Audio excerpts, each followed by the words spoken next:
Have you ever seen a study claiming a result is statistically significant?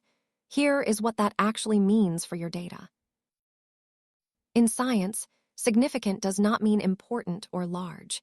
It means the result is likely not just a random fluke. This threshold implies there is less than a 5% chance that the observed result happened by pure coincidence.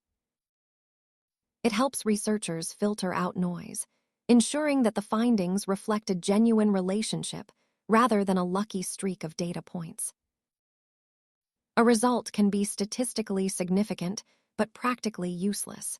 It is important to distinguish between a reliable result and a meaningful one. Larger sample sizes make it much easier to detect small differences, which is why data volume is so critical in professional research.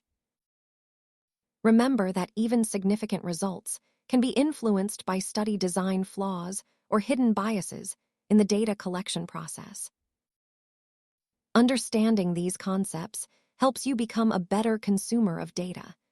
Thanks for watching, and feel free to subscribe for more explainers.